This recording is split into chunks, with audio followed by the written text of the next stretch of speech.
Welcome to Bio Bytes, where we unravel the lives of history's most complex and controversial figures, one story at a time. In this episode, we delve into the chilling tale of Josef Mengele, a man who rose from a privileged upbringing to become one of history's most infamous perpetrators of unimaginable atrocities. Known as the Angel of Death, Mengele's story is one of science twisted by ideology, ambition consumed by evil, and justice evaded for decades. Let's journey back to where it all began. Josef Mengele entered the world on March 16, 1911, in Günzburg, a modest town in southern Germany. At the time, Günzburg was a quiet, traditional community nestled along the Danube River, where life moved slowly and industrial progress had only begun to touch its edges. But for the Mengele family, life was anything but ordinary. Josef was the firstborn child of Karl Mengele, a talented and ambitious engineer. In the years before Josef's birth, Karl had established a small but promising manufacturing business, specializing in farming equipment like threshers and cutting machines. His drive and ingenuity quickly bore fruit, transforming his venture into one of the most successful enterprises in the region. By the 1910s, Karl's company employed several workers, giving the family financial stability and local prominence that set them apart in their community. Josef's mother, Walburga Hupfauer, was a strong and determined woman who became the cornerstone of the family during turbulent times. She managed the household with a firm hand, ensuring her children adhered to discipline and moral values, while also demonstrating a resourcefulness that proved invaluable when Karl left to serve in World War I. During the war, Walburga not only kept the family afloat, but also helped maintain her husband's growing business, negotiating a government contract to manufacture military vehicles, a venture that brought prosperity even in the midst of chaos. Josef grew up in this environment of privilege, discipline, and ambition. But his early years were marked by more than just familial comfort. The outbreak of World War I in 1914 cast a long shadow over Germany, and even young children like Josef could not escape its effects. His father, like millions of German men, joined the army, leaving Walburga to raise Josef and his younger brothers alone. The war's demands meant rationing, uncertainty, and a pervasive sense of national struggle. Despite these challenges, the Mengele family prospered. By the time Karl returned home after the war, his business had not only survived but thrived. In the post-war years, the Karl Mengele Company became one of Germany's leading producers of threshing machines, and the family's affluence grew. The wealth allowed Josef and his brothers access to better education and opportunities than most children in Günzburg could dream of. But the Germany Josef grew up in was changing rapidly. The defeat in World War I had not only cost the nation dearly in terms of lives and territory, but had also plunged it into political and economic chaos. The Treaty of Versailles imposed harsh reparations, which bred widespread resentment and a burgeoning sense of nationalism among many Germans. For families like the Mengeles, who prided themselves on discipline, hard work, and national identity, this atmosphere likely shaped young Josef's worldview. As Josef grew older, the dichotomy of his childhood became clear. A life of privilege and opportunity contrasted sharply with the collective struggles of his nation. These formative years laid the groundwork for the man Josef Mengele would become. A man shaped by ambition, a deep sense of familial pride, and the undercurrents of rising German nationalism that would later steer him toward a dark and destructive path. The Germany of Josef Mengele's youth was a nation reeling from profound loss and humiliation. The First World War, which had raged from 1914 to 1918, ended in defeat for Germany and left the country struggling to find its footing in a shattered world. For many Germans, the Treaty of Versailles, signed in 1919, was not just a peace agreement, but a symbol of national humiliation. The treaty's terms were harsh: vast territorial losses, crippling reparations, and the imposition of sole responsibility for the war on Germany. These conditions fueled widespread resentment and anger, feelings that would profoundly shape the worldview of a generation, including young Josef. In Günzburg, where Josef lived, the immediate effects of the post-war collapse were less visible than in the larger cities. While urban centers like Berlin and Munich saw food shortages, political uprisings, and riots, the rural Bavarian town remained relatively insulated from the worst of the chaos. Still, The economic hardships of the era touched everyone in Germany to some degree. Hyperinflation in the early 1920s rendered the German mark nearly worthless, and unemployment surged, even in prosperous regions like Günzburg. For families like the Mengeles, however, the impact of the war and its aftermath was tempered by their financial security. Karl Mengele's thriving business allowed the family to weather the economic storms that devastated so many others. Yet, despite their relative stability, the national mood seeped into daily life. Discussions of lost honor, betrayal, and the need to restore Germany's greatness became common themes in homes, schools, and local gatherings. In this environment, Josef grew up surrounded by a pervasive sense of injustice and longing for a return to national pride. The bitterness toward the Treaty of Versailles was not confined to fringe groups. It was a sentiment shared across social classes, from farmers to intellectuals. In school, Josef likely heard his teachers frame Germany's suffering as the result of foreign powers imposing unfair punishment, a narrative that resonated deeply with the young boy. Beyond the economic turmoil, Germany's political landscape was equally unstable. The Weimar Republic, established in the aftermath of the war, struggled to maintain control in a deeply divided society. Left-wing uprisings clashed with right-wing paramilitary groups, and the fragile government often seemed incapable of addressing the nation's grievances.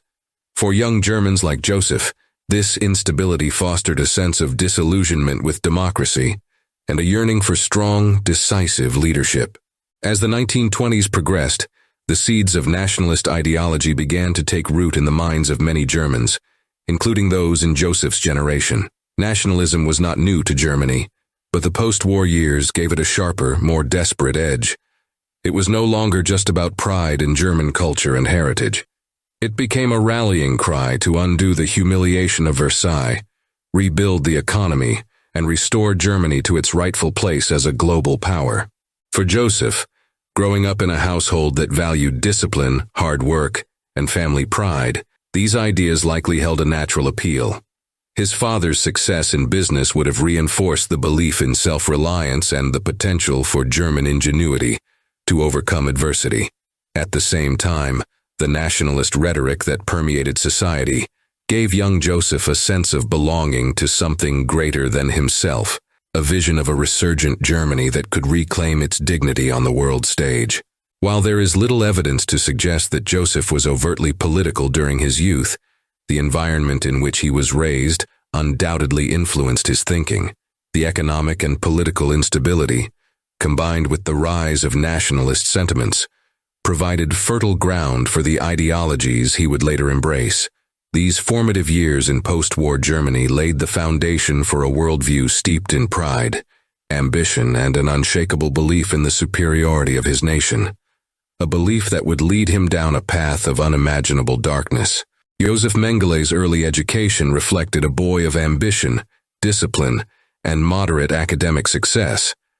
Though he was not an extraordinary student, his performance in high school was solid enough to open doors to further education, a privilege not afforded to many in post-war Germany.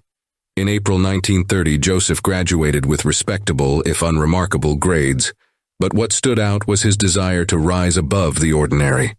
While many of his peers sought trades or farm work, Josef harbored greater aspirations. Initially, he considered dentistry, seeing it as a practical and lucrative profession. His hometown of Günzburg had no resident dentist, and Josef likely recognized an opportunity to fill this gap. But dentistry soon seemed too narrow a field for someone with his ambitions. He began to gravitate toward medicine, a field that not only promised social prestige, but also allowed him to explore his growing interest in understanding the human body and its complexities. In October 1930, Josef left his small-town life behind and moved to Munich, the bustling capital of Bavaria. There, he enrolled at the University of Munich, one of Germany's most prestigious institutions, to study medicine and philosophy. His choice of disciplines reflected a dual interest, the hard science of medicine on one hand, and the broader, more abstract questions of philosophy on the other. It was a combination that hinted at a desire to understand both the physical and existential aspects of human life. Munich in the early 1930s was not just a center of academic excellence, it was also a city charged with political and ideological fervor. The rise of the National Socialist German Workers' Party, or Nazi Party, was in full swing, and their rhetoric of national renewal and racial purity was gaining traction among students and intellectuals. Though Josef did not immediately align himself with the party, the environment in Munich would undoubtedly leave its mark on his developing worldview. At the university, Josef's academic focus began to shift. While his studies in medicine provided a foundation in anatomy and physiology, it was his burgeoning interest in anthropology and genetics that truly captured his imagination. The scientific community of the time, influenced by the pseudo-scientific ideas of eugenics, was increasingly preoccupied with questions of heredity, race, and the improvement of the human species. These ideas, which would later become central to Nazi ideology, were presented as cutting-edge science, blending the allure of intellectual rigor with a disturbing undercurrent of racial hierarchy. For Josef, anthropology and genetics offered a way to explore these ideas within the framework of legitimate academic inquiry. He was drawn to the study of human variation, intrigued by the ways in which genetics could explain physical and behavioral differences among individuals and populations. This interest, still in its infancy during his early university years, would later drive his most infamous work. As a student, Josef was noted for his ambition and determination rather than exceptional brilliance. His professors and peers remembered him as hard-working and eager to make an impression, traits that would serve him well in his academic pursuits, but also foreshadow a darker drive to achieve recognition at any cost. While his studies in Munich laid the groundwork for his career in medicine, they also exposed him to the ideological currents that would shape his life's trajectory. In Munich, Josef began to see himself as more than just a student.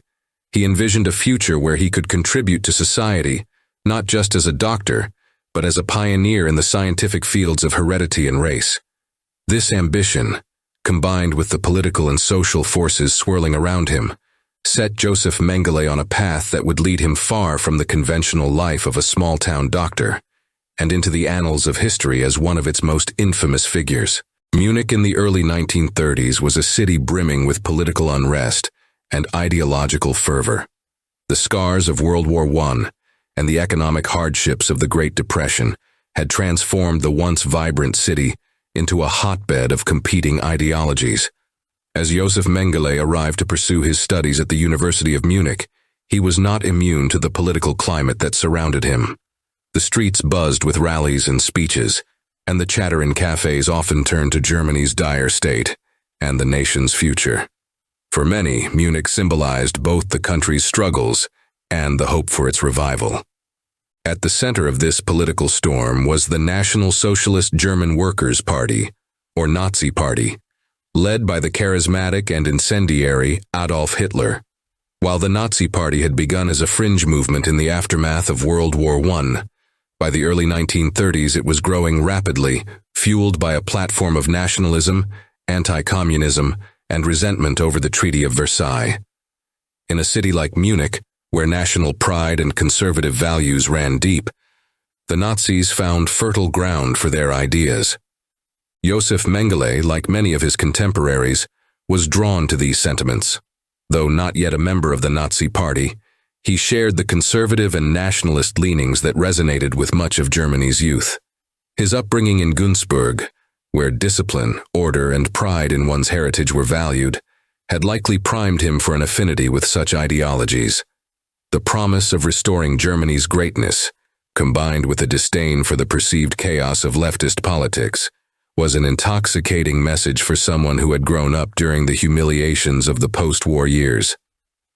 In 1931, at the age of 20, Mengele joined the Stahlhelms, or Steel Helmets, a nationalist organization composed of World War I veterans and their supporters. The group symbolized a yearning for a return to military discipline and traditional values, both of which aligned with Mengele's personal beliefs. The Stahlhelms held military-style parades, wore uniforms reminiscent of the wartime German army, and organized rallies that celebrated nationalism and the strength of the German state. While the organization was not officially aligned with the Nazi Party at the time, its members shared similar goals and often collaborated with Nazi-affiliated groups. Mengele's involvement in the Stahlhelms marked the beginning of his deeper engagement with political life. Though he later wrote that he had been hesitant to commit to any specific political party during this period, it was clear that his sympathies were shifting toward the Nazis. The Stahlhelms' emphasis on German identity, discipline, and a rejection of the Treaty of Versailles closely mirrored the Nazi platform, and the group's activities served as a stepping stone for many who would eventually join Hitler's ranks. By the early 1930s, the Nazis were gaining significant traction across Germany. In Munich, they were particularly influential, often drawing large crowds to rallies where Hitler delivered fiery speeches. The city's universities were also fertile recruiting grounds for the party, as many students, disillusioned with the Weimar Republic, found the Nazis' message of national rejuvenation appealing. For Mengele, the political climate was impossible to ignore. While he claimed in later writings that he had remained politically unaffiliated during his early university years, his growing interest in nationalist ideologies suggested otherwise. The Nazis' rise to power in 1933, following Hitler's appointment as chancellor, marked a turning point in German politics and in Mengele's own political journey. The Stahlhelms were soon merged into the Nazi Party's paramilitary wing, the Sturmabteilung, SA, under Hitler's orders. While Mengele's membership in the Stahlhelms ended shortly afterward due to a kidney ailment, the organization had already served its purpose in shaping his political identity. By this time, Mengele had begun to see the Nazis not just as a political movement, but as a vehicle for his own ambitions. Munich, once a city of artistic and intellectual vitality, had become the crucible in which Josef Mengele's nationalist and ideological beliefs were forged. The blend of conservative values, disillusionment with the Weimar Republic, and the rising tide of Nazi propaganda created an environment where someone like Mengele could not only embrace but thrive within the framework of the regime's ideas. Though he had not yet fully committed himself to the Nazi Party, the foundations were firmly in place for what would become a chilling alignment with one of history's most destructive ideologies. By the mid-1930s, Josef Mengele's academic career was gaining momentum, driven by his ambition to distinguish himself in the fields of medicine and anthropology. After completing his initial medical studies, Mengele turned his focus to the emerging discipline of racial science, which was beginning to merge anthropology with genetics under the influence of Nazi ideology. This transition from scientific objectivity to the racial theories promoted by the Nazi regime would become a defining feature of his academic and professional life. In 1935, Mengele earned his PhD from the University of Munich with a thesis titled Racial Morphological Research on the Lower Jaw Section of Four Racial Groups. His dissertation aimed to establish distinctions between races by examining the structure of the human jaw. While framed as scientific inquiry, the work was influenced by the growing pseudo-scientific obsession with racial classification that dominated German academic circles at the time. Nevertheless, the thesis itself avoided overtly racist conclusions, reflecting a young scholar still rooted in conventional scientific methods, albeit within a context increasingly shaped by ideology. Despite the absence of explicit Nazi rhetoric in his early academic work, Mengele's career path was already intersecting with the regime's racial agenda. After completing his PhD, he began seeking opportunities to further his research in genetics and heredity. His ambition led him to the University of Frankfurt, where he joined the Institute for Heredity, Biology, and Racial Purity in 1937. It was here that Mengele came under the mentorship of Professor Ottmar Freiherr von Verschuer, a prominent figure in the field of eugenics and an ardent supporter of Nazi racial policies. Von Verschuer was a key proponent of race hygiene, a term used to describe the systematic study and manipulation of human heredity to achieve what the Nazis considered racial purity. Under von Verschuer's guidance, Mengele's work shifted from the neutral study of human anatomy to research explicitly aligned with Nazi ideology. The institute where they worked played a central role in supporting the regime's policies, including the Nuremberg laws, which stripped Jews and other minorities of their rights and laid the groundwork for the Holocaust. At Frankfurt, Mengele's responsibilities included co-authoring reports used in court cases to determine whether individuals violated the Nuremberg laws. These cases often involved determining the racial background of defendants based on physical measurements and other pseudoscientific criteria. For example, Mengele and von Verschuer would measure the noses, jaws, and skulls of individuals to determine if they had Jewish blood. Such practices were inherently dehumanizing, reducing people to racial caricatures and perpetuating the regime's obsession with racial purity. During this time, Mengele's ideological alignment with the Nazi Party deepened. Although he had not formally joined the party until 1937, his work at the Institute firmly tied him to the regime's racial policies. By 1938, he had also joined the Schutzstaffel, SS, the elite paramilitary organization responsible for implementing many of the Nazis' most heinous acts. The SS provided Mengele with both a platform for professional advancement and a pathway into the inner workings of the Third Reich's racial programs. The influence of von Verschuer and the institutional environment at Frankfurt cannot be overstated in Mengele's transformation. Under von Verschuer's mentorship, Mengele's early curiosity about heredity and anthropology was molded into a tool for advancing Nazi racial ideology. The work they conducted, cloaked in the language of science, provided the regime with a veneer of legitimacy for its inhumane policies.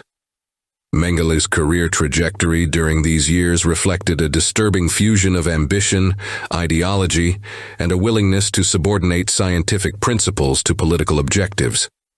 By the time he completed his medical degree in 1938, Josef Mengele was no longer just an aspiring doctor or researcher. He was a committed member of the Nazi apparatus, fully invested in the regime's vision of a racially pure society. His work at Frankfurt not only prepared him for his later role at Auschwitz, but also marked the point where his personal ambition became inextricably linked with the ideology of destruction that would define his legacy. By the late 1930s, Josef Mengele's career had taken a decisive turn, aligning his scientific ambitions with the ideological agenda of the Nazi regime. What had begun as academic curiosity in the fields of heredity and anthropology evolved into a full-fledged commitment to the pseudoscience of racial purity, a cornerstone of Nazi ideology. In these years, Mengele became not only a practitioner of Nazi eugenics, but also an active contributor to the policies that would lead to some of history's greatest atrocities. The rise of Adolf Hitler and the National Socialist German Workers' Party to power in 1933 had marked the beginning of the systematic Nazification of all aspects of German society, including science and education. Academic disciplines like genetics and anthropology, once grounded in legitimate scientific inquiry, were increasingly co-opted to serve the regime's goals. Universities and research institutions were tasked with providing the intellectual and scientific justification for policies of racial exclusion, sterilization, and eventually genocide. For Mengele, this transformation of science presented an opportunity. By 1937, he had joined the Institute for Heredity, Biology, and Racial Purity at the University of Frankfurt under the mentorship of Professor Ottmar von Verschuer. Von Verschuer was a leading figure in Nazi eugenics, known for his theories on race hygiene and his support of the regime's policies to eliminate undesirable elements from the population. Under von Verschuer's guidance, Mengele's work began to reflect the growing influence of Nazi ideology on the scientific community. At Frankfurt, Mengele's research moved beyond the neutral study of genetics and anatomy into areas explicitly aligned with Nazi racial theories. He collaborated with von Verschuer on studies that sought to define racial traits through physical characteristics, such as skull shape and facial features. These studies were used to support the regime's racial laws, including the Nuremberg Laws of 1935, which stripped Jews and other minorities of their citizenship and rights. Mengele's reports, presented as scientific evidence, were often used in courts to determine whether individuals violated these laws based on their perceived racial heritage. By 1937, Mengele had officially joined the Nazi Party, and in 1938, he became a member of the Schutzstaffel, SS, the elite paramilitary organization led by Heinrich Himmler. Membership in the SS was more than a symbolic gesture. It signaled a deep commitment to the Nazi cause and provided Mengele with a direct connection to the regime's most powerful figures. The SS played a central role in implementing Nazi racial policies, from enforcing sterilization programs to managing the vast network of concentration camps that would soon become synonymous with the Holocaust. Mengele's alignment with the SS also brought him into contact with the regime's most radical eugenics programs. These included the Action T4 program, a state-sponsored effort to euthanize individuals deemed unworthy of life, such as those with disabilities or chronic illnesses. While there is no evidence that Mengele directly participated in T4, the program's principles and methods influenced the racial ideology that he embraced and would later apply at Auschwitz. The Nazification of science during this period was not merely a backdrop to Mengele's career. It was a driving force that shaped his professional identity. The Third Reich's emphasis on racial purity and the supposed superiority of the Aryan race provided Mengele with a framework to advance his research and align his personal ambitions with the regime's goals. He became part of a network of scientists and researchers who willingly subordinated the principles of scientific integrity to the demands of ideology, producing work that was not only flawed, but actively harmful. By the time he completed his medical degree in 1938, Mengele was fully immersed in the Nazi worldview. His work at Frankfurt and his affiliation with the SS demonstrated a chilling willingness to prioritize ideology over ethics. In joining the Nazi Party and the SS, Mengele took a deliberate step beyond the academic world, committing himself to a regime that sought to reshape society through policies of exclusion, sterilization, and extermination. It was a commitment that would soon lead him to Auschwitz, where the pseudoscience of racial purity would be put into practice with devastating consequences. Mengele's involvement in the Nazification of science serves as a grim reminder of how intellectual ambition, when unchecked by ethical boundaries, can become a tool for destruction. The scientific community's complicity in the Third Reich's policies highlights the dangers of allowing ideology to dictate the direction of research, a lesson that remains painfully relevant to this day. Amid the whirlwind of Josef Mengele's academic and political ascent, his personal life offered a different, quieter narrative, one of love, marriage, and the formation of a family. In 1939, Josef married Irene Schönbein after several years of courtship. Their union appeared on the surface to be a story of a young couple navigating life together, but even their personal lives could not entirely escape the shadow of the ideology that Mengele had so deeply embraced. Josef and Irene first met in Leipzig while Mengele was working at a local hospital as part of his compulsory medical service. Irene, a teacher by profession, was known for her gentle demeanor and strong sense of family values. Their relationship developed during a turbulent time in Germany, as the Nazi regime tightened its grip on the country and prepared for war. Irene's steady and supportive nature seemed to complement Josef's growing ambition, and the two quickly became close. However, their marriage plans were complicated by the very racial policies Josef had come to champion. The Nazi regime required all prospective couples to provide proof of their Aryan ancestry before marriage. Irene's background came under scrutiny, as some in Mengele's circle suggested that she might have distant Jewish ancestry. The allegations, though unsubstantiated, posed a significant obstacle, given Josef's rising status within the SS and his work in the field of eugenics. Determined to proceed with the marriage, Josef used his growing influence to have Irene's background cleared by officials. He enlisted the help of well-connected colleagues to vouch for her Nordic heritage, and eventually the authorities issued the necessary certifications. Despite this resolution, the irony of Mengele navigating the same racial purity laws he would later enforce upon others is striking, revealing an early contradiction in his otherwise zealous adherence to Nazi ideology. On July 28, 1939, Josef and Irene were married in a modest ceremony, marking the start of a union that would endure through some of the darkest chapters of Josef's life. The outbreak of World War II just weeks later added urgency to their plans, and Josef, eager to serve the regime, was soon deployed to various posts across Germany and occupied territories. Irene remained behind, managing their household and maintaining a semblance of normalcy as Josef's career took him deeper into the machinery of the Nazi state. Their only child, Rolf, was born in 1944, during Josef's tenure at Auschwitz. The birth of his son offered a brief moment of personal joy amid the horrors of his professional life. Rolf's arrival, however, did little to tether Josef to his family. His work at Auschwitz consumed him, and by this point, he had become deeply enmeshed in the ideology and actions of the Third Reich. Letters between Josef and Irene during this period suggest a growing emotional distance, as Josef's involvement in the atrocities of the Holocaust deepened and his ability to maintain a connection with his family waned. Irene, for her part, remained steadfast, raising Rolf largely on her own as Josef's absences grew longer and more frequent. After the war, as Josef fled from justice, Irene faced the enormous challenge of protecting her son and navigating life without her husband.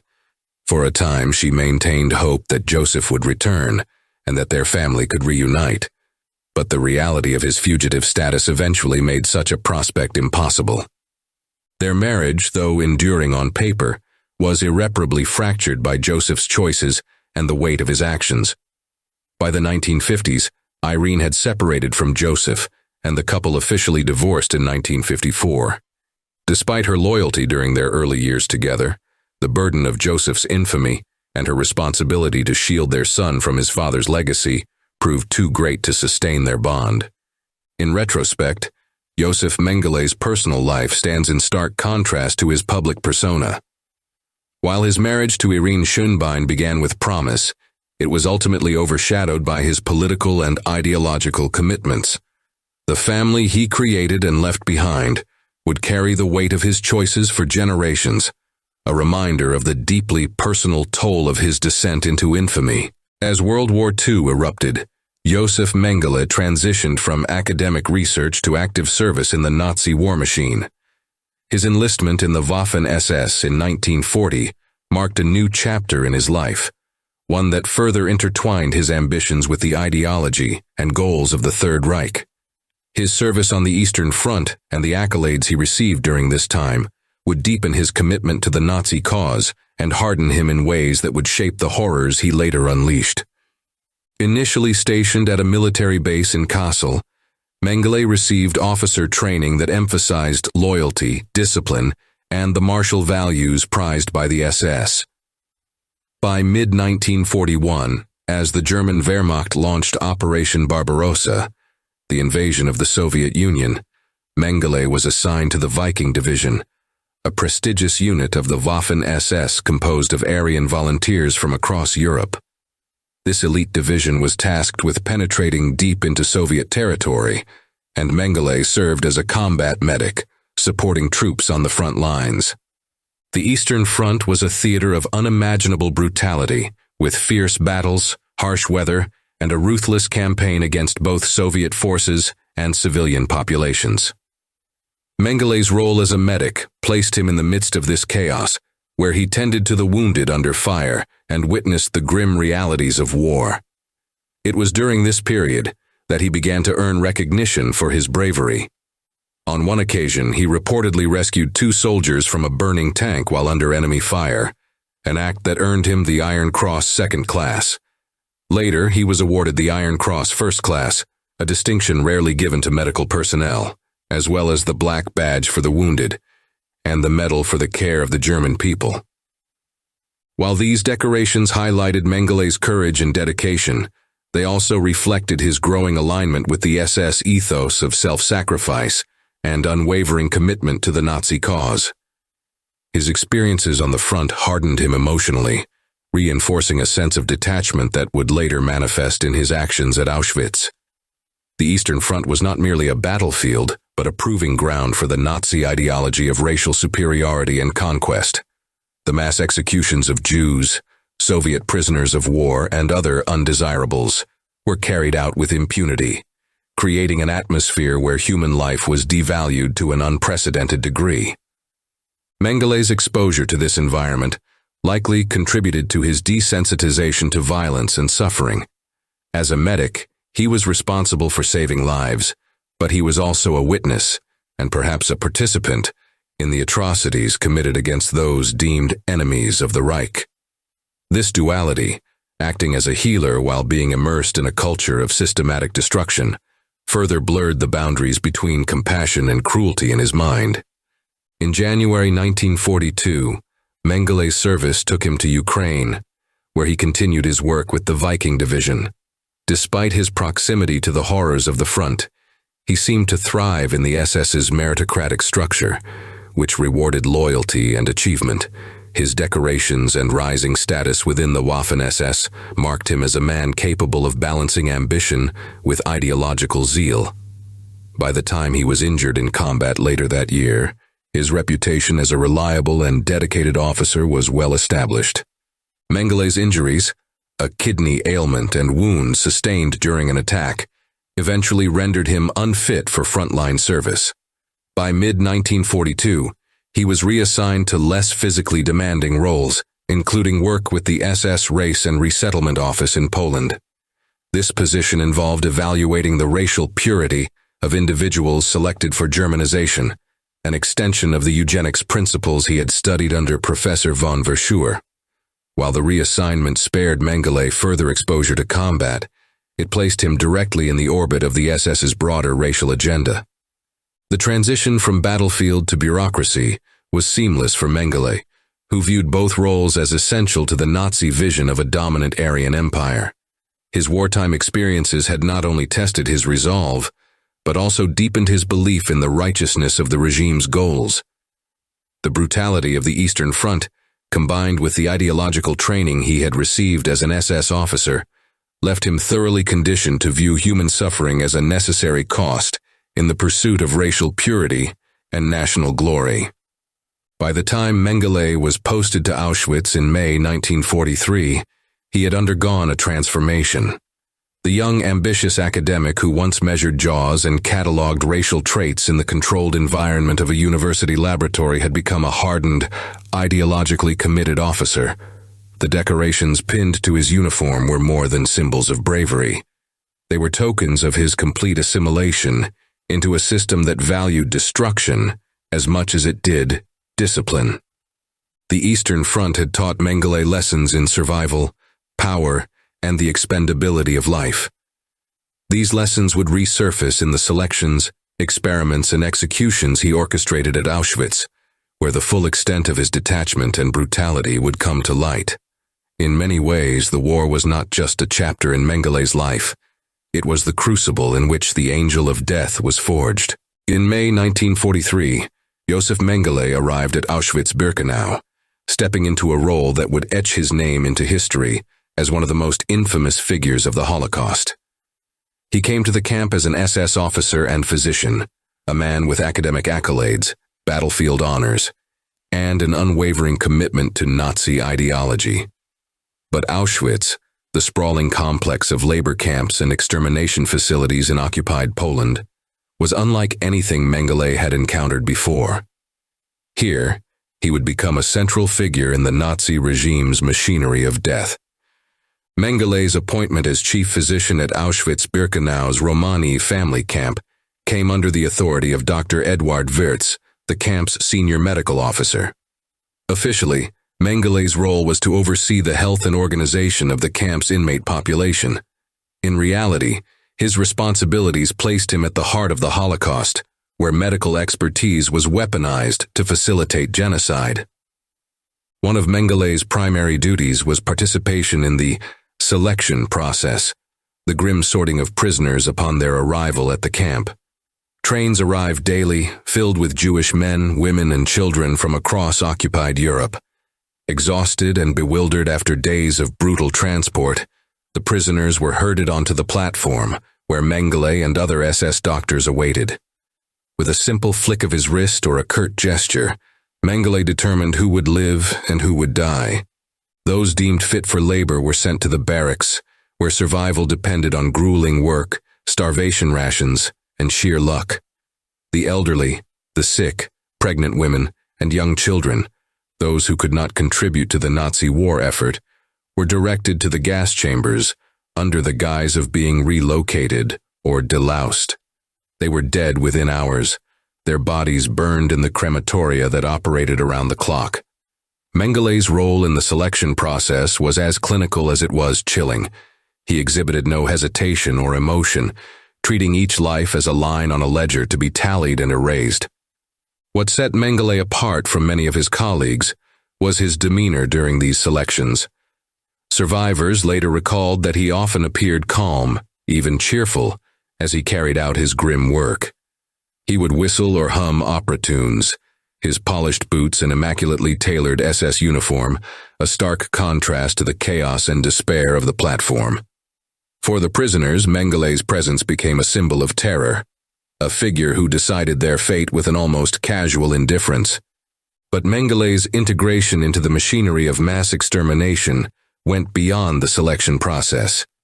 His position at Auschwitz gave him access to a population of prisoners that he viewed not as human beings, but as subjects for experimentation. Mengele saw Auschwitz as a vast laboratory where he could pursue his academic interests in genetics, heredity, and racial science.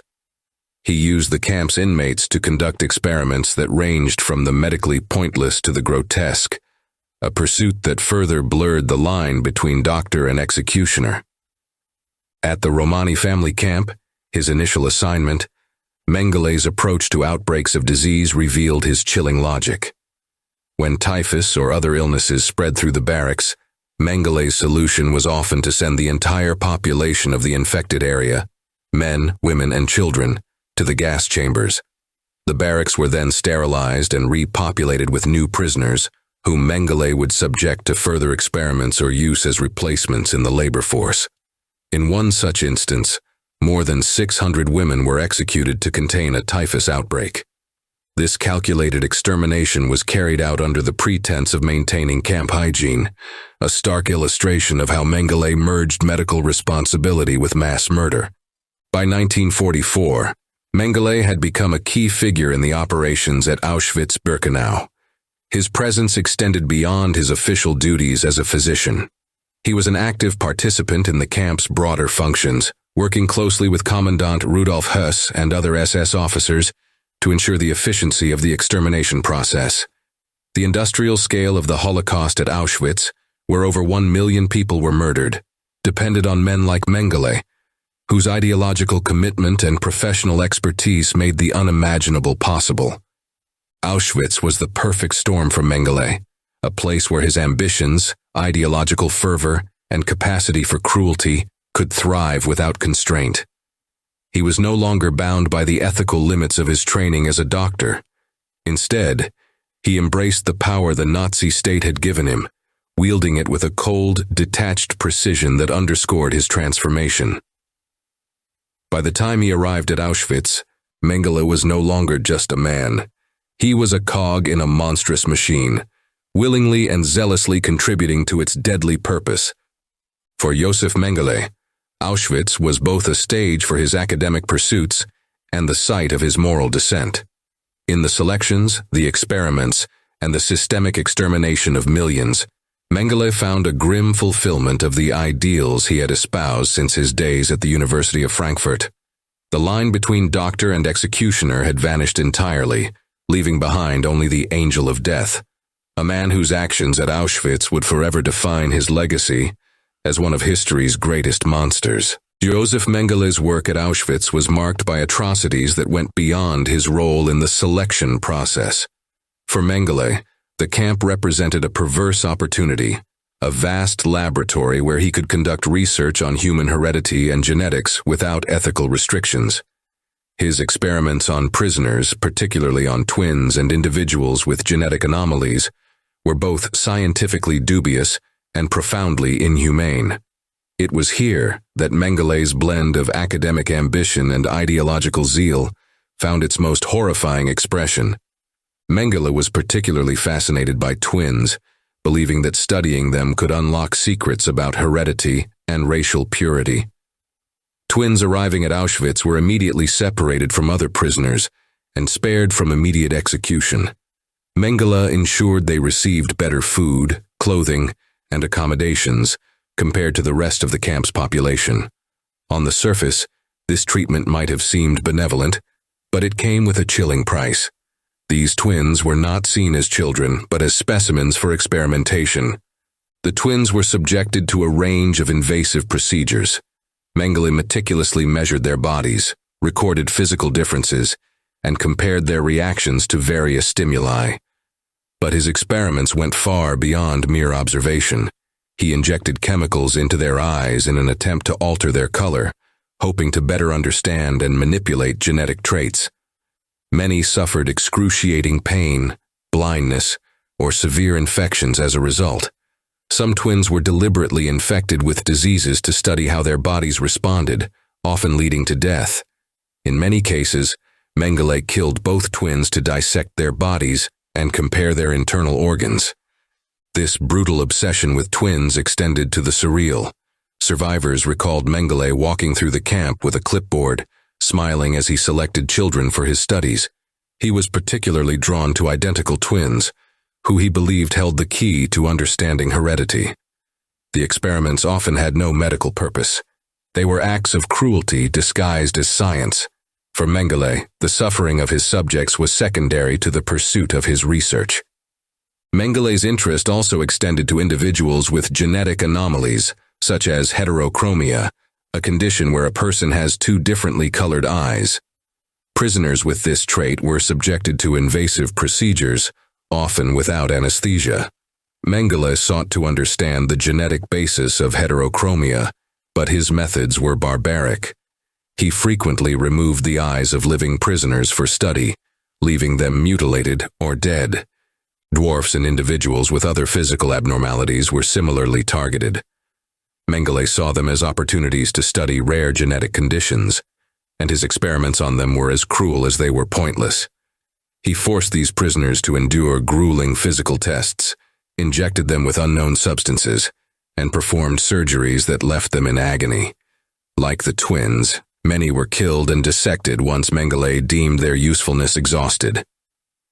Mengele's so-called research was not limited to genetics. He also performed surgeries without anesthesia, amputating limbs, removing organs, and conducting dissections while his subjects were still alive. These procedures were carried out under the guise of medical necessity or scientific inquiry, but they were acts of sheer brutality. Prisoners who survived these experiments were often left maimed or sent to the gas chambers when they were no longer of use to Mengele. Witnesses at Auschwitz described Mengele as eerily detached from the suffering he inflicted. He conducted his experiments with an almost clinical demeanor, treating his subjects as objects rather than human beings. Yet he could also be disturbingly kind to the children he studied, bringing them treats or speaking to them gently, even as he prepared to subject them to unimaginable pain. This duality, the smiling doctor who was also a ruthless experimenter, made him all the more terrifying to those who encountered him. Mengele's experiments were not just a product of his academic background, they were a manifestation of Nazi ideology. The regime's obsession with racial purity and the eradication of undesirable traits provided the framework for Mengele's work. His studies were meant to serve the goals of the Third Reich, advancing its eugenics programs and justifying its genocidal policies. Yet, even by the standards of Nazi pseudoscience, Mengele's methods were extreme, driven as much by personal ambition as by ideological commitment. The legacy of Mengele's experiments is one of profound suffering and loss. The children he studied, the individuals he mutilated, and the countless lives he extinguished in the name of research bear testament to the depths of his cruelty. His work at Auschwitz was not science, but a grotesque perversion of it, a reminder of how knowledge can be twisted into a tool of oppression and destruction. In the end, Mengele's obsession with heredity and genetics achieved nothing of scientific value.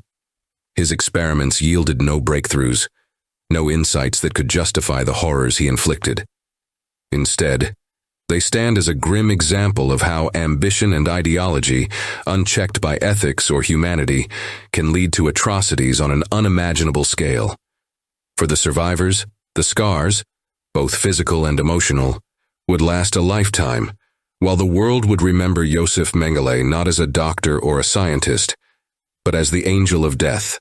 Josef Mengele's tenure at Auschwitz was defined not only by his horrifying experiments, but also by his active role in the systematic extermination of prisoners. As a senior physician in the camp, Mengele's authority extended far beyond the confines of his research. He wielded life and death power with chilling efficiency, playing a direct role in decisions that led to the mass murder of thousands. His actions during disease outbreaks, his brutal treatment of marginalized groups like the Romani population, and his role in the liquidation of inmates in late 1944 exemplify his complete immersion in the machinery of genocide. One of Mengele's most notorious practices was his response to disease outbreaks within the camp. Typhus, scarlet fever, and other illnesses were rampant in the overcrowded and unsanitary barracks. While these conditions cried out for medical intervention, Mengele's approach was one of ruthless pragmatism. When an outbreak was identified, his solution was often to exterminate everyone in the affected barrack. Men, women, and children were sent en masse to the gas chambers under the guise of preventing further spread. In one particularly infamous instance, over 600 women were murdered in a single day during a typhus outbreak. After the barracks were emptied and sterilized, new prisoners were brought in to replace the dead. Mengele saw this process as a form of hygiene management, framing mass murder as a necessary measure to maintain the camp's operational efficiency. His chilling detachment and bureaucratic rationale for these killings were emblematic of the broader Nazi approach to genocide: systematic, calculated, and utterly devoid of humanity. Mengele's brutality was especially pronounced toward the Romani prisoners. The Romani family camp at Auschwitz, where Mengele initially served as chief physician, became a focal point of his cruelty. Viewed by the Nazi regime as racially inferior and socially undesirable, the Romani people were subjected to some of the harshest treatment within the camp system.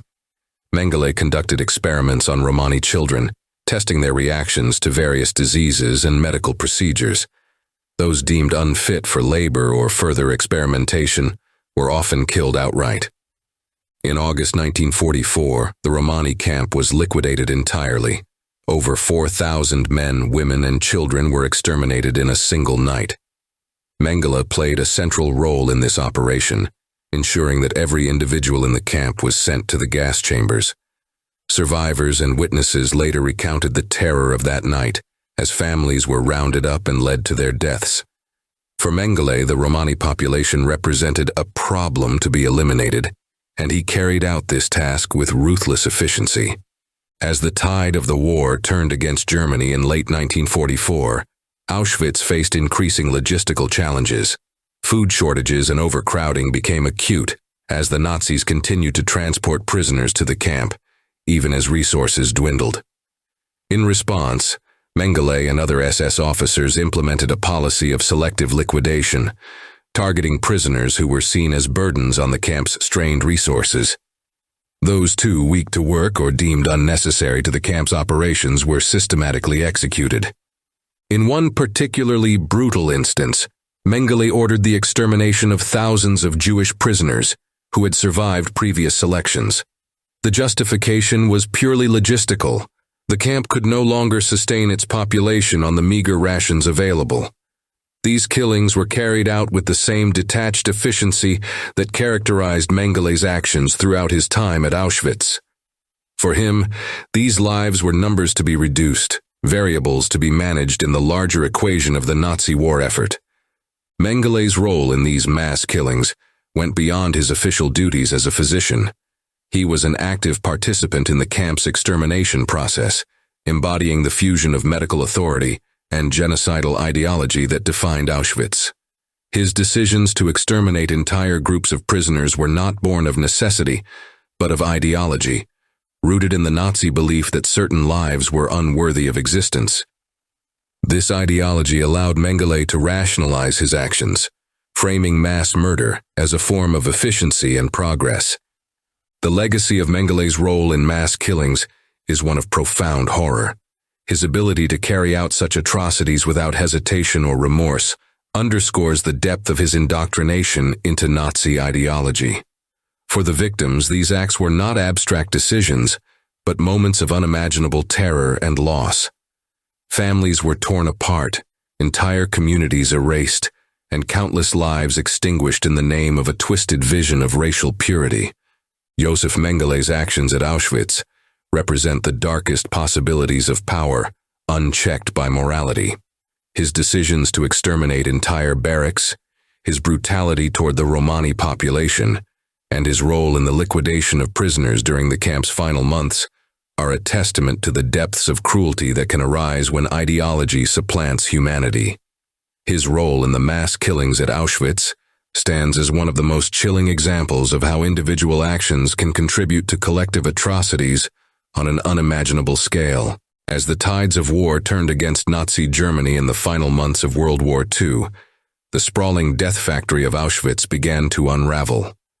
By January 1945, the Soviet Red Army was rapidly advancing from the east, forcing the SS to evacuate the camp and destroy as much evidence of their atrocities as possible. Josef Mengele, known by then as the Angel of Death, was among those who fled. His escape marked the beginning of a harrowing journey westward, one that would see him evade capture and justice for decades. In the weeks leading up to the Soviet advance, the Nazis implemented a brutal evacuation plan for Auschwitz. Thousands of prisoners, many already weakened by starvation and disease, were forced on death marches toward other camps deeper within German-controlled territory. These marches were intended to prevent prisoners from falling into Allied hands, but they resulted in the deaths of countless individuals who could no longer endure the harsh conditions. Mengele did not join the prisoners on these marches. Instead, as a senior SS officer, he was included in the organized retreat of personnel. On January 17, 1945, just 10 days before Soviet troops liberated Auschwitz, Mengele left the camp with a group of SS officers and their families. He carried with him personal belongings, research notes, and samples from his experiments, grim trophies of his time at Auschwitz. What he left behind was a trail of human suffering and a legacy of unimaginable horror. The retreat was chaotic, with SS officers scattered across multiple locations as the Allies advanced on all fronts. Mengele was initially transferred to the Gross-Rosen concentration camp in Lower Silesia. However, the rapid Soviet advance soon forced him to flee again.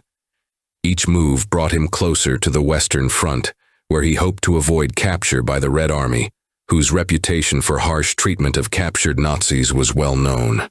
As the Nazi regime crumbled, Mengele shed his SS uniform and adopted a new strategy for survival, blending in with the flood of ordinary German soldiers and civilians who were also fleeing westward. He assumed false identities, claiming to be a regular Wehrmacht soldier or a displaced civilian. This tactic allowed him to pass through the chaos of war-torn Germany without arousing suspicion. By early May 1945, Mengele had reached the Sudetenland in Czechoslovakia, an area still under German control. It was here that he likely learned of Adolf Hitler's suicide and the impending collapse of the Third Reich. When Germany formally surrendered on May 8, 1945, Mengele found himself in a precarious position. As an SS officer and a key figure in the atrocities committed at Auschwitz, he was a marked man. His name appeared on lists of war criminals wanted by the Allies, and the pursuit of those responsible for the Holocaust was already underway. On the night of Germany's surrender, Mengele crossed back into German territory, determined to avoid the fate that awaited so many of his fellow SS officers. He joined a group of retreating German soldiers and adopted the alias Fritz Hollmann, a false identity that allowed him to blend in with the masses of displaced people. This strategy nearly unraveled in June 1945, when Mengele's unit was captured by American forces and detained for questioning.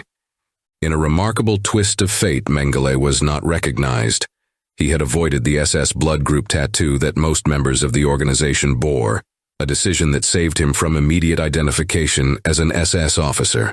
When questioned, he provided his real name, Josef Mengele, which was recorded by the interrogators. However, due to administrative chaos and the sheer number of prisoners being processed, his name did not raise any red flags. The Americans released him in September 1945, believing him to be an ordinary soldier. Following his release, Mengele continued to move through the remnants of war-torn Germany, evading capture by staying on the move and maintaining his false identity. He worked briefly as a farm laborer in southern Germany, living in relative obscurity. During this time, he reconnected with family members and allies who provided him with financial support and assistance in planning his escape from Europe. In the immediate aftermath of the war, the Allies faced an enormous task in identifying and prosecuting war criminals. While the Nuremberg trials focused on high-ranking Nazi officials, many perpetrators at the camp level, including Mengele, slipped through the cracks. This allowed him the time he needed to establish a network of contacts and plot his next move. By 1949, with the help of a clandestine network known as the Rat Line, Mengele had secured passage to South America. Using a Red Cross passport issued under the name Helmut Gregor, he fled to Argentina, where he would begin a new chapter of his life as a fugitive. The journey that began with his flight from Auschwitz had succeeded, for the moment, in keeping him beyond the reach of justice. Mengele's escape from Auschwitz and his subsequent evasion of capture highlight both the chaos of the war's final months and the limitations of the post-war effort to bring war criminals to justice. His ability to disappear into the masses, aided by a combination of luck, cunning, and the complicity of others, allowed him to evade accountability for decades.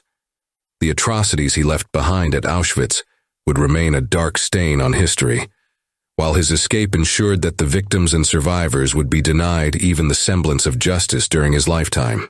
In the chaotic aftermath of World War II, Josef Mengele, the infamous Angel of Death from Auschwitz, found himself a fugitive in a Germany teetering on collapse.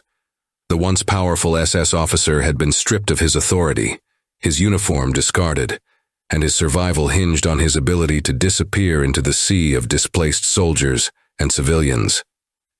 Remarkably, through a combination of cunning, luck, and the remnants of Nazi sympathizer networks, Mengele evaded justice during this critical period, narrowly escaping capture and beginning a life in hiding.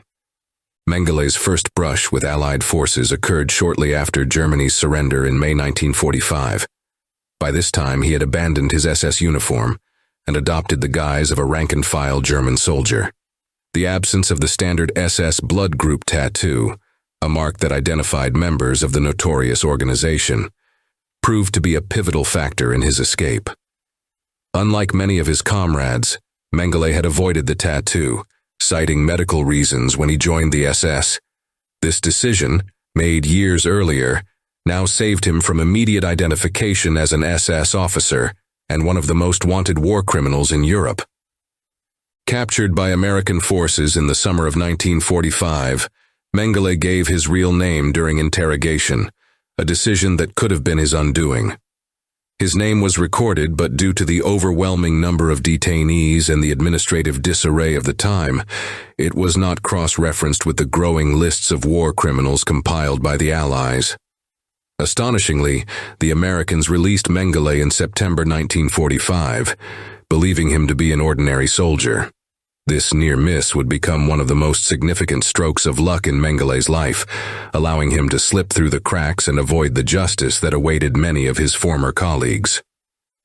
After his release, Mengele retreated to southern Germany, where he adopted the alias Fritz Hollmann and took up work as a farm laborer. This period of obscurity was marked by physical toil and relative isolation. a far cry from the power and prestige he had wielded at Auschwitz. Despite the hardships, Mengele's resilience and adaptability ensured his survival. He kept a low profile, moving frequently to avoid detection, and living with the constant fear of being recognized or betrayed. During this time, Mengele relied on a network of Nazi sympathizers and former collaborators who were sympathetic to his plight. These individuals, many of whom shared his ideology or had their own reasons for protecting former members of the regime, provided him with shelter, false documents, and financial support. The so-called Rat Line, an underground network that helped Nazi war criminals escape Europe, was already taking shape, and Mengele would soon become one of its most infamous beneficiaries. Mengele's family, particularly his father Karl and his younger brother Alois, also played a crucial role in his survival. The Mengele family business, a successful agricultural machinery company based in Günzburg, continued to thrive after the war, providing a steady flow of resources that Josef could draw upon. Discreetly funneled funds allowed him to sustain himself during these years, and later facilitated his plans to flee Europe altogether. The immediate post-war period was one of precarious survival for Mengele. The Allies were systematically dismantling the remnants of the Nazi regime, and war crimes trials were underway. High-ranking officials and notorious figures like Rudolf Höss, the commandant of Auschwitz, were being captured, tried, and executed. Yet, amid this intense scrutiny, Mengele managed to evade capture, a feat that highlights both the chaos of the time and the limitations of the Allied efforts to bring every perpetrator to justice. In these early years after the war, Mengele's existence was a stark contrast to his former life. Gone were the tailored SS uniforms, the air of authority, and the sense of impunity that had defined his time at Auschwitz.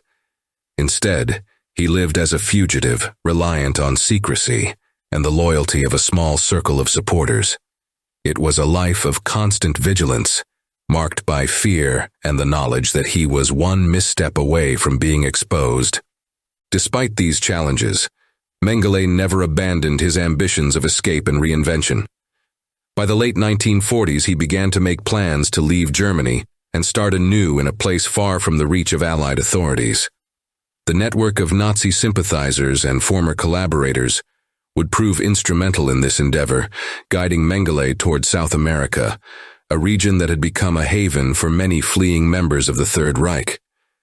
Mengele's ability to survive the immediate post-war period underscores both his resourcefulness and the failings of the Allied efforts to capture every war criminal. It also marks the beginning of a long and complex flight from justice, one that would see him elude capture for decades. These years in hiding set the stage for the next chapter of Mengele's life, as he transitioned from fugitive in Europe to an expatriate in the shadows of South America. By the late 1940s, Josef Mengele had survived the chaotic aftermath of World War II in Europe, but he knew that his luck could not last forever. The Allied hunt for war criminals was intensifying, and Mengele, the Angel of Death, whose name had become synonymous with the horrors of Auschwitz, remained a high-priority target. It was time to leave Europe behind. With the help of a clandestine network of Nazi sympathizers and former collaborators, Mengele set his sights on South America, a distant sanctuary where many high-ranking Nazis had already found refuge. Mengele's escape was orchestrated through the Rat Line, a secretive and well-organized system designed to smuggle former Nazis and fascists out of Europe. This network, which spanned across Germany, Italy, and the Vatican, relied on forged documents, sympathetic officials, and a network of safe houses. Mengele's journey began in earnest in 1949, when he crossed the German-Italian border and arrived in Genoa, a bustling port city where escapees often waited for passage to South America. In Genoa, Mengele obtained a Red Cross passport under the alias Helmut Gregor. The Red Cross, overwhelmed by the sheer number of displaced persons in post-war Europe, inadvertently became a key facilitator in these escapes. Mengele's passport was issued without the rigorous vetting that might have revealed his true identity, allowing him to board a ship bound for Argentina later that year. He arrived in Buenos Aires in the summer of 1949, beginning a new chapter of his life as a fugitive, far from the reach of Allied authorities. Argentina in the late 1940s was an ideal destination for Nazi fugitives. Under the presidency of Juan Perón, the country had developed a complex relationship with former Axis powers. Perón's government, while officially neutral during most of the war, had leaned toward Germany and Italy, and after the war, Argentina became a haven for ex-Nazis and collaborators. Many of them brought wealth, expertise, or political connections that Perón saw as beneficial to his vision for Argentina's modernization. Nazi fugitives were welcomed with little scrutiny, and the Argentine government turned a blind eye to their pasts. Upon his arrival in Buenos Aires, Mengele quickly integrated into Argentine society with the help of a well-established network of Nazi sympathizers. This network included prominent German expatriates, former SS officers, and local supporters who believed in the Nazi cause or had pragmatic reasons for aiding its remnants. Among these was a group known as the Colonia Dignidad, a German settlement in Chile that would later become notorious for harboring war criminals. Mengele initially lived under his alias, Helmut Gregor, but his life in Argentina was far from anonymous. He reconnected with his family, who discreetly sent financial support from Germany. This allowed him to establish a modest but stable existence. Mengele found work as a carpenter, a skill he had likely honed during his time hiding in southern Germany. Later, he took a job as a salesman for a company that sold farming equipment, an industry his family had been involved in for decades. Despite his efforts to remain inconspicuous, Mengele may have also practiced medicine during his early years in Argentina, albeit without a license. There are accounts suggesting that he performed illegal abortions and other medical procedures, activities that would have required discretion, but likely provided a lucrative income. This dual life as a laborer and an unlicensed doctor reflected Mengele's adaptability and his willingness to exploit his medical background even in exile. Mengele's social life flourished in Buenos Aires, where he mingled with a close-knit community of German expatriates. He attended cultural events, frequented German clubs, and formed relationships with other former Nazis who had also escaped to South America. These connections not only provided a sense of belonging, but also reinforced his belief that his flight from justice was justified. In this insulated environment, Mengele felt safe enough to begin using his real name again by the mid-1950s, a bold move that underscores the complacency he developed in his new surroundings. Yet, despite the relative security of his life in Argentina, Mengele remained acutely aware of the risk of capture.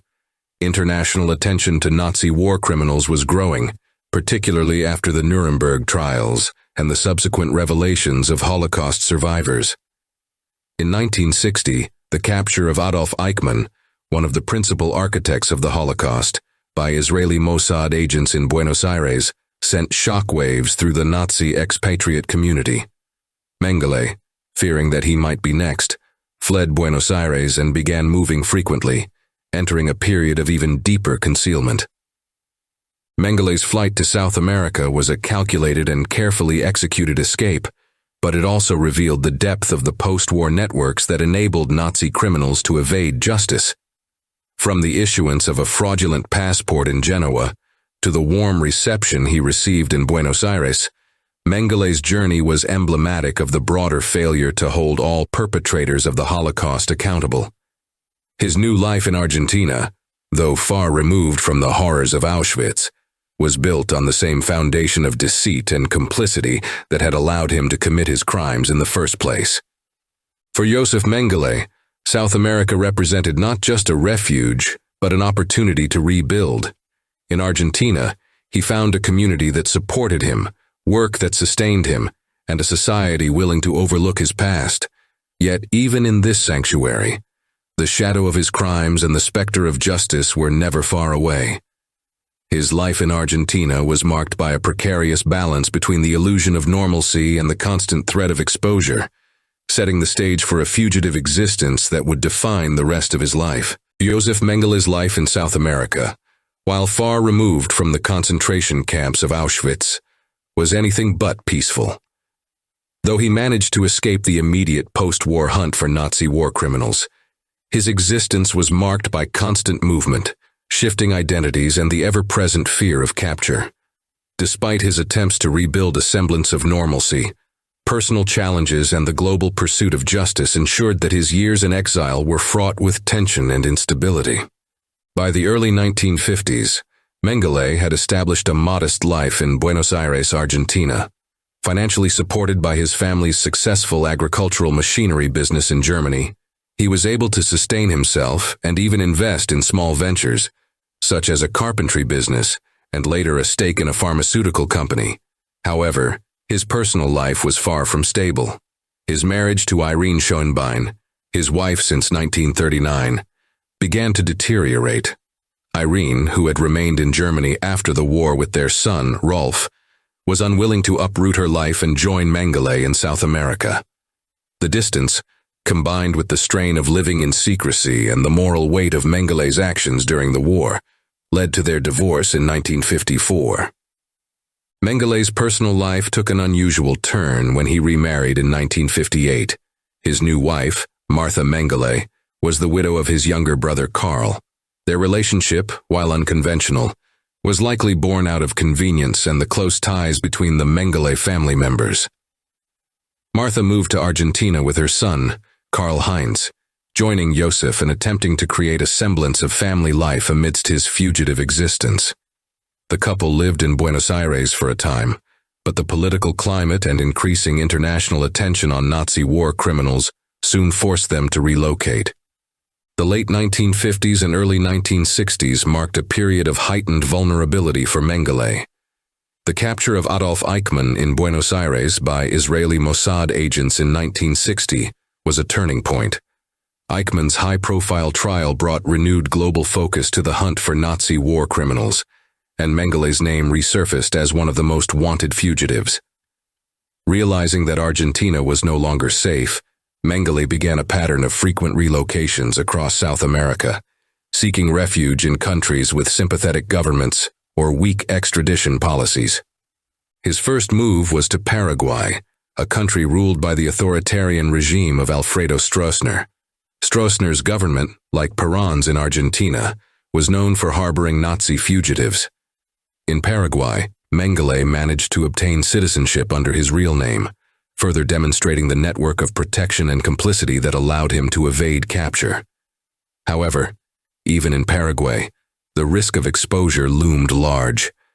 Reports suggest that Mengele lived a secluded life, avoiding public attention and relying on a small circle of Nazi sympathizers for support.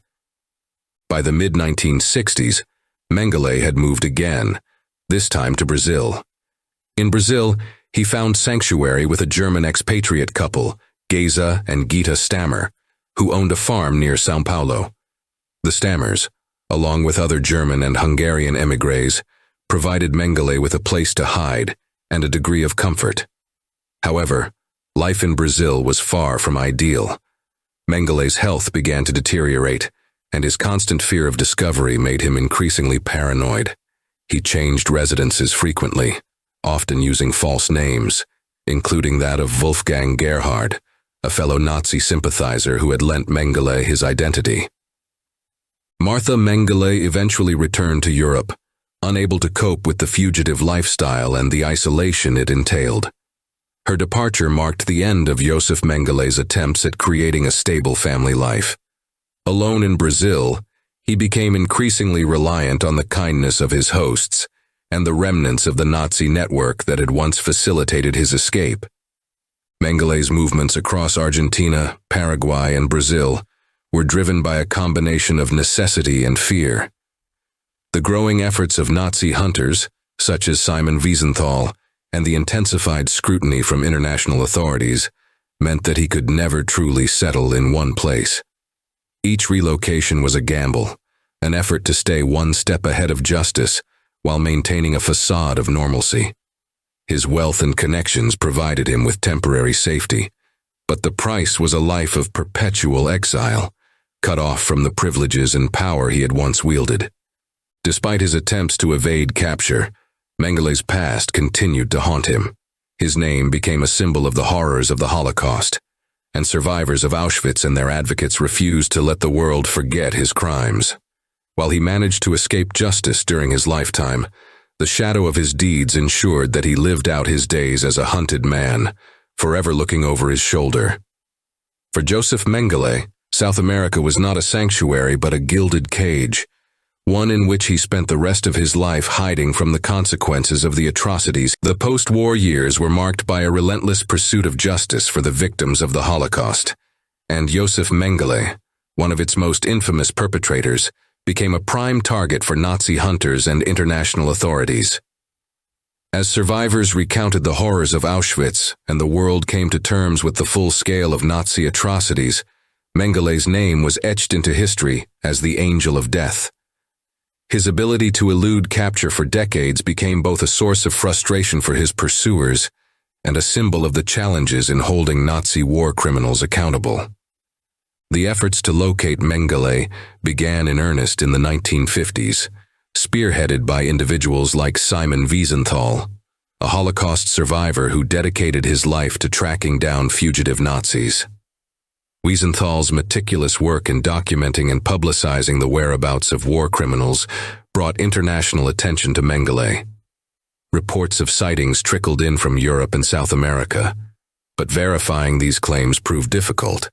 Mengele, protected by a network of Nazi sympathizers and aided by false identities, was always a step ahead. One of the most dramatic near misses occurred in 1960 during the Israeli Mossad's operation to capture Adolf Eichmann, another high-ranking Nazi responsible for orchestrating the Holocaust. Eichmann, who had lived in hiding in Argentina under the alias Ricardo Clement, was apprehended by Mossad agents in a daring operation and secretly transported to Israel for trial. As the Mossad team planned the operation, they received intelligence suggesting that Mengele might also be in Argentina. Hoping to seize both men, the agents conducted surveillance and gathered leads. However, Mengele had already fled Buenos Aires by the time the operation unfolded. The capture of Eichmann and his subsequent trial in Jerusalem reignited global interest in bringing Nazi war criminals to justice. Eichmann's trial, which featured chilling testimonies from Holocaust survivors, put Mengele's crimes back into the spotlight. Survivors described Mengele's cruel experiments, his role in the selection process, and his unrepentant demeanor. Public outrage intensified, and pressure mounted on governments and law enforcement agencies to locate and apprehend him. Mengele, now acutely aware of the renewed efforts to capture him, became even more cautious. He abandoned the relative comfort of his life in Buenos Aires and began moving frequently across South America. In Paraguay, he obtained citizenship under his real name, a brazen act that underscored the complicity of certain regimes in harboring Nazi fugitives. Later, he relocated to Brazil, where he assumed the identity of Wolfgang Gerhard, a name he borrowed from a Nazi sympathizer who had provided him with refuge. Throughout the 1960s and 1970s, Mengele lived in a state of perpetual fear, avoiding public places and severing ties with all but a small circle of trusted allies. The Nazi hunting efforts of Simon Wiesenthal, the Mossad, and others kept him on the move. Each reported sighting triggered international headlines and renewed calls for his capture, but Mengele's resourcefulness and the protective networks around him made these efforts frustratingly ineffective. The pursuit of Mengele was not without its challenges. The global landscape during the Cold War often complicated cooperation between nations, particularly in South America, where authoritarian regimes like those in Paraguay and Brazil were reluctant to extradite or even acknowledge the presence of Nazi fugitives. Moreover, Mengele's constant relocations and use of aliases created layers of obfuscation that hampered even the most dedicated investigators. Despite the near misses and the difficulties in locating him, the relentless pursuit served a greater purpose. It ensured that the world did not forget Mengele's crimes. Survivors, activists, and investigators continued to speak out, keeping his atrocities in the public consciousness. This ongoing pursuit was a testament to the determination to seek justice, even in the face of seemingly insurmountable obstacles.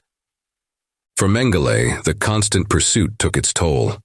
The isolation and paranoia of life on the run left him increasingly dependent on his small circle of protectors. Each new report of Nazi hunters closing in served as a reminder that his past was inescapable. While he managed to evade capture during his lifetime, the specter of justice haunted him until his final days. The hunt for Josef Mengele was a defining chapter in the post-war effort to hold perpetrators of the Holocaust accountable. It exposed the limitations of international justice and the lingering networks of complicity that allowed war criminals to escape. Yet it also demonstrated the unwavering resolve of individuals like Simon Wiesenthal and organizations like the Mossad to pursue justice, no matter how elusive the target. In the end, Mengele's flight may have spared him a trial, but it could not erase the truth of his crimes or the legacy of those who refused to let him be forgotten. By the 1970s, Josef Mengele's life had become one of isolation, paranoia, and physical decline. Decades of evading justice had left the former Auschwitz physician a shadow of the man who once wielded power over life and death. Hidden deep within Brazil, he adopted the identity of Wolfgang Gerhard, a name borrowed from a loyal Nazi sympathizer. As his health deteriorated and his network of protectors began to shrink, Mengele lived out his final years in a state of secrecy and fear. Mengele's life in Brazil was far from the comfortable exile he had envisioned when he first fled to South America. By this time, he was living on a remote farm near Sao Paulo, sheltered by Geza and Gita Stammer, a Hungarian expatriate couple sympathetic to his plight. The Stammers provided him with a small room, basic provisions, and the anonymity he desperately needed. However, their support came at a cost. The farm was secluded, and Mengele's interactions with the outside world were virtually non-existent. Cut off from society, he sank deeper into paranoia, convinced that Nazi hunters or international authorities would eventually find him. The adoption of the Wolfgang Gerhard alias was both a practical necessity and a symbol of Mengele's diminishing sense of identity. Gerhard, a fellow Nazi sympathizer, had returned to Europe for medical treatment and allowed Mengele to assume his name. With this new identity, Mengele tried to create an additional layer of protection against potential discovery. He used the name on official documents and in rare social interactions, further obscuring his true identity from those around him. As the years passed, Mengele's health began to deteriorate. The stress of constant fear and the toll of his fugitive lifestyle exacerbated existing conditions, including high blood pressure and chronic back pain. In the mid-1970s, he suffered his first stroke, a warning sign of his declining physical state. The once authoritative figure, who had commanded respect and fear in equal measure, was now frail, dependent on others for support, and increasingly confined to his modest living quarters. His paranoia only grew as reports of Nazi hunters intensified. Each new mention of his name in the press, each effort by figures like Simon Wiesenthal to locate him, sent ripples of fear through his fragile existence. Although the authorities were often several steps behind, the relentless pursuit kept Mengele in a perpetual state of anxiety. He avoided public places, refrained from speaking with strangers, and rarely left the safety of his secluded home. This self-imposed isolation, while protective, also deepened his loneliness and despair. The secrecy of his life extended even to those who sheltered him. While the Stammers were aware of his identity, others in their social circle were kept in the dark. Mengele presented himself as a quiet and reclusive man, offering few details about his past. His protectors, though sympathetic, became increasingly burdened by his presence. By the late 1970s, their patience began to wear thin, and the relationships that had once sustained him grew strained. Mengele's physical decline mirrored his psychological state. His mobility was reduced, and he required more care as his health worsened. He spent much of his time reading, writing, and reflecting on his life, a life defined by power, cruelty, and a desperate flight from justice. Despite his isolation, Mengele remained unrepentant, steadfast in his belief that his actions during the Holocaust were justified. His letters and conversations with confidants revealed no remorse, only a lingering bitterness toward those who sought to hold him accountable. The world around Mengele changed rapidly during this time.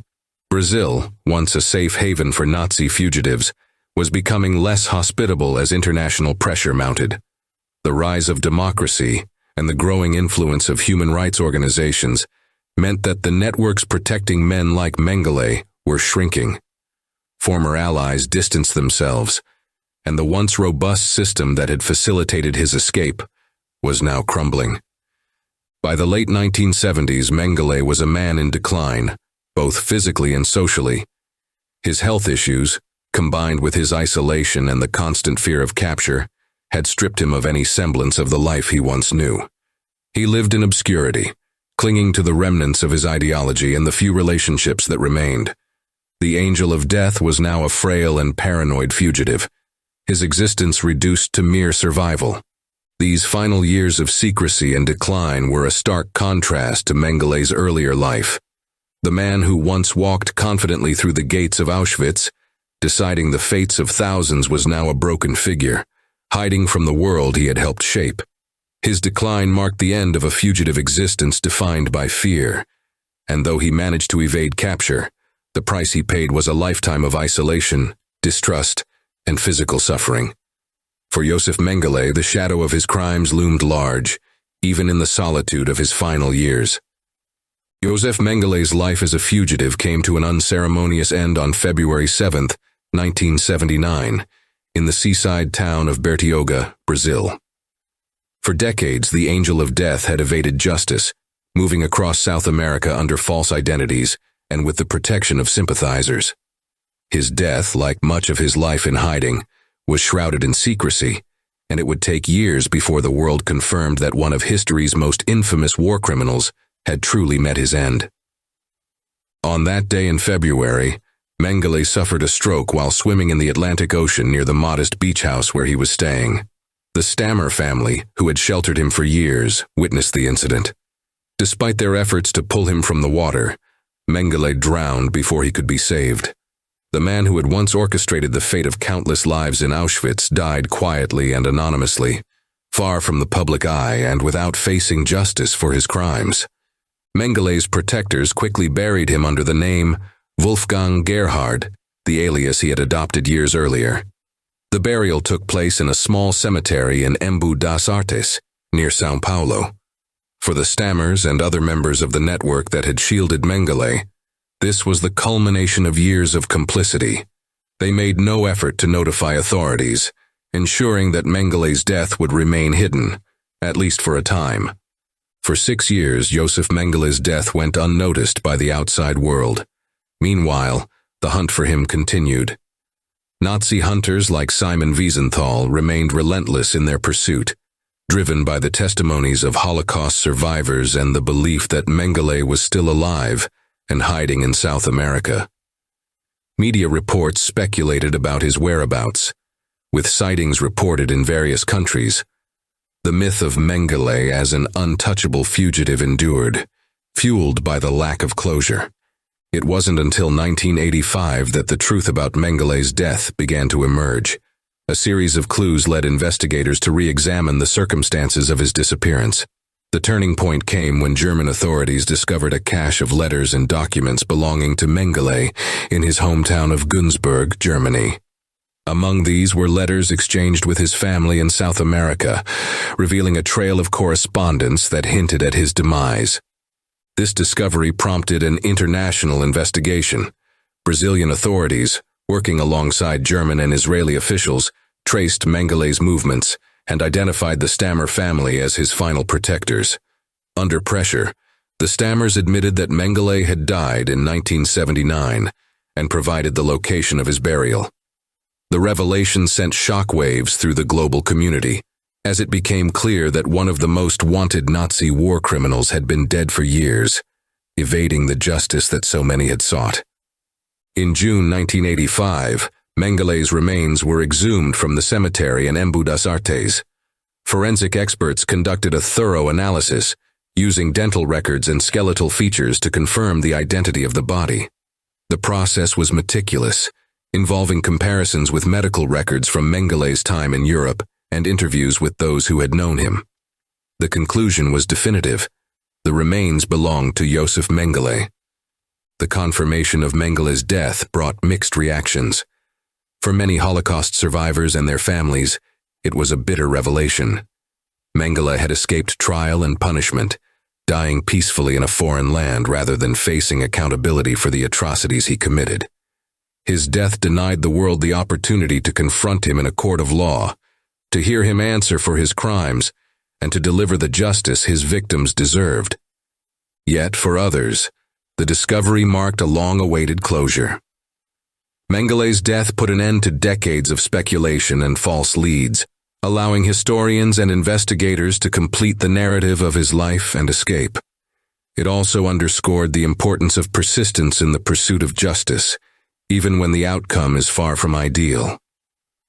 Today, the remains of Josef Mengele are not buried in a marked grave, but instead serve a very different purpose. His skeleton is housed at a medical school in São Paulo, where it is used as an educational tool for forensic studies. This unusual final resting place is both a practical outcome and a symbolic one. The man who once exploited science to justify inhumanity now serves as a reminder of the moral responsibility that comes with scientific inquiry. Mengele's death and the subsequent confirmation of his identity closed a chapter in the dark history of the Holocaust, but it left behind enduring questions. How could a man responsible for such atrocities evade capture for so long? What does his ability to live undisturbed in South America say about the networks that protected him? And how should the world remember a figure like Mengele, not just for his crimes, but for the lessons his life and escape continue to teach about justice, accountability, and the enduring impact of history? Josef Mengele's legacy is one of unrepentant evil and enduring infamy. As the angel of death at Auschwitz, he became a symbol of the horrors of the Holocaust, a man whose actions embodied the depths of inhumanity made possible by Nazi racial ideology. Even decades after his death, his name remains synonymous with cruelty, pseudoscience, and the catastrophic consequences of unchecked power. To understand Mengele's historical impact, it is essential to examine not only his role in the Holocaust, but also the chilling lack of remorse he exhibited throughout his life and the enduring pain his crimes inflicted on survivors and their descendants. Mengele's lack of accountability, or contrition, is perhaps most starkly illustrated in the accounts of his son, Rolf. In 1977, Rolf Mengele, then an adult, visited his father in São Paulo, Brazil. It was the first time they had seen each other in over 2 decades. According to Rolf's later recollections, the elder Mengele showed no sign of guilt or regret for his actions at Auschwitz. Instead, he rationalized his behavior, claiming that he was simply following orders and fulfilling his duties as an SS officer. He portrayed himself as a victim of persecution rather than a perpetrator of unspeakable crimes. For Rolf, the encounter was deeply disillusioning, confirming that his father was, in his words, an unrepentant Nazi who had never questioned the moral implications of his actions. This lack of remorse was consistent with Mengele's behavior throughout his life. From his early days as a medical researcher under the tutelage of Professor Ottmar von Verschuer, Mengele had embraced the pseudo-scientific principles of eugenics and racial purity. His work at Auschwitz was a direct extension of these beliefs, as he sought to apply Nazi ideology to the realm of medical experimentation. The result was a horrifying array of inhumane experiments on twins, people with disabilities, and other vulnerable individuals, experiments that often ended in death. Mengele's actions at Auschwitz were not merely the result of blind adherence to orders. He acted with enthusiasm and initiative, treating the camp as a laboratory for his twisted scientific ambitions. Survivors described him as a man who seemed to revel in the power he wielded over life and death. His experiments were marked by a combination of meticulousness and cruelty, driven by a warped sense of intellectual curiosity that completely disregarded the humanity of his victims. Whether he was injecting chemicals into the eyes of children to attempt to change their color, or dissecting living individuals to study their organs, Mengele's work exemplified the perversion of science in service of ideology. The impact of Mengele's crimes on survivors and their families is immeasurable. For the twins and other individuals who were subjected to his experiments, the trauma did not end with their liberation from Auschwitz. Many suffered lifelong physical and psychological scars, their bodies and minds bearing the evidence of Mengele's atrocities.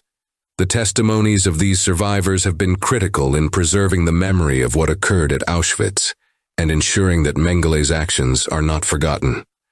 They serve as a stark reminder of the capacity for human cruelty and the importance of vigilance in preventing such horrors from happening again. Beyond the survivors themselves, Mengele's crimes have left an indelible mark on historical memory. His name is often invoked as a symbol of the Holocaust's brutality, representing the intersection of ideology, power, and pseudoscience that enabled the Nazi regime to commit genocide on an unprecedented scale. His role in the Holocaust also underscores the dangers of dehumanization, as his experiments were predicated on the belief that certain groups of people were inherently inferior and expendable. Mengele's ability to evade justice for so long has also shaped his historical evaluation. While many high-ranking Nazis were captured, tried, and executed in the aftermath of the war, Mengele's flight to South America allowed him to escape the Nuremberg trials and other efforts to hold Nazi war criminals accountable. His prolonged evasion of justice has been a source of frustration and anger for survivors, historians, and human rights advocates, symbolizing the challenges of achieving accountability in the face of systemic complicity and international politics. The fact that Mengele died without facing trial is a stark reminder of the limitations of post-war justice. However, his crimes have not been forgotten. Through the efforts of survivors, historians, and educators, the story of Mengele's actions at Auschwitz continues to be told, ensuring that future generations understand the atrocities of the Holocaust and the ideologies that made them possible. His legacy is a cautionary tale about the dangers of blind obedience, the corruption of science, and the enduring impact of unchecked hatred. In the end, Mengele's name is a reminder of humanity's capacity for both cruelty and resilience.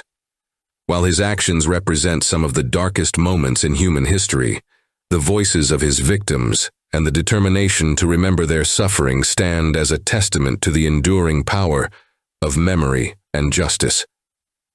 Josef Mengele's lack of remorse may have defined his life, but the world's refusal to forget his crimes ensures that his legacy will remain one of infamy, and a commitment to never let such atrocities occur again. Josef Mengele's legacy is one of profound infamy, standing as a stark reminder of the depths to which humanity can descend when ideology distorts science and morality. The horrors he perpetrated during his tenure at Auschwitz have ensured that his name is synonymous with the perversion of medical ethics and the inhumanity of the Holocaust. Yet, even in death, Mengele's legacy has found a haunting utility. His skeleton now serves as a teaching aid for medical students in São Paulo, Brazil. This unusual end underscores the complexities of remembering and teaching about such a figure, raising critical questions about ethics, memory, and the lessons we must learn from history.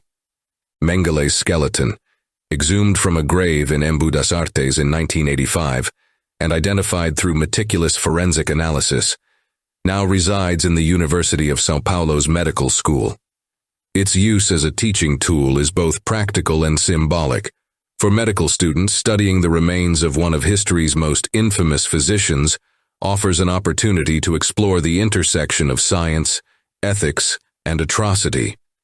The decision to use his skeleton in this manner has been met with mixed reactions, with some viewing it as an ironic justice that Mengele, who violated medical ethics so egregiously, now contributes to the education of future doctors bound by a rigorous code of ethics. This unique posthumous role for Mengele's remains highlights the duality of his legacy.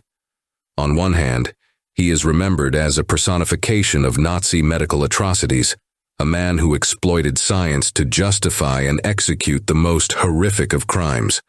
His experiments on twins, His dehumanizing obsession with racial purity and his unrepentant adherence to Nazi ideology have made him a symbol of what can go wrong when science is stripped of its humanity. Mengele's story is not just about the crimes he committed, but also about the structures and ideologies that allowed them to happen. His name serves as a warning of the dangers of pseudoscience, authoritarianism, and dehumanization. On the other hand, his skeleton's use in education forces us to confront deeper ethical considerations about how we remember and teach about figures like Mengele. Does the utilization of his remains diminish the gravity of his crimes, or does it enhance our understanding of the importance of ethical boundaries in science and medicine? Can the study of his life and actions serve as a deterrent against future atrocities, or does it risk sensationalizing his infamy? These are the questions that educators, historians, and society at large grapple with as they seek to ensure that the memory of Mengele's victims is honored and that their suffering is not reduced to a mere footnote in history. For Holocaust survivors and their descendants, the legacy of Mengele is deeply personal. His name evokes memories of loss, trauma, and the systematic dehumanization that defined the Nazi regime. Yet, survivors have also played a crucial role in shaping how the world remembers Mengele, sharing their testimonies to ensure that his crimes are neither forgotten nor repeated. These stories are a vital counterpoint to the sterile accounts of his scientific pursuits, bringing to light the human cost of his actions and reminding us of the lives behind the statistics. Mengele's legacy also extends to broader discussions about justice and accountability. His ability to evade capture for decades highlights the limitations of post-war efforts to prosecute war criminals and the lingering complicity that allowed figures like him to escape. At the same time, his story underscores the importance of persistence in the pursuit of justice, as exemplified by the tireless work of individuals like Simon Wiesenthal and organizations dedicated to remembering the Holocaust. As a symbol of Nazi medical atrocities, Mengele serves as a crucial touchstone in discussions about ethics, human rights, and the responsibilities of those in positions of power. His actions remind us that science, when untethered from morality, can become a tool of oppression rather than a force for progress. In teaching about Mengele, educators must navigate the fine line between remembering his crimes and sensationalizing them, ensuring that the focus remains on the victims and the lessons we must learn to prevent future atrocities. Ultimately, Josef Mengele's legacy is a complex one, defined by both the enormity of his crimes and the enduring efforts to understand and confront them. His life and actions continue to serve as a cautionary tale about the dangers of dehumanization, the corruption of science, and the enduring impact of unchecked ideology. By examining his legacy critically and ethically, we honor the memory of his victims and reaffirm our commitment to the principles of humanity, justice, and remembrance. In this way, Mengele's story becomes not just a reminder of the past, but a guide for building a future where such horrors can never be repeated.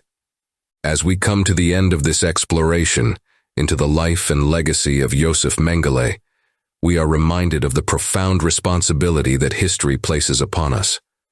Mengele's story is not just a chronicle of one man's atrocities, but a warning about the consequences of unchecked power, blind ideology, and the perversion of science. His actions continue to resonate, serving as a chilling reminder of the depths humanity can sink to and the resilience of those who survived his cruelty. At Bio Bytes, our mission is to delve into the lives that have shaped history, for better or worse, to uncover the lessons they leave behind. Mengele's life is a testament to the importance of vigilance, justice, and ethical boundaries. In remembering his victims, we ensure that their suffering is never forgotten and that the phrase "never again" remains more than just words. Thank you for joining us in this deep dive into a dark chapter of history. If you found this video insightful, please like, share, and subscribe to Bio Bytes for more stories that unravel the complexities of humanity. Let us know your thoughts in the comments below. What lessons do you take from Josef Mengele's story? And how can we as a global community work to prevent such horrors in the future?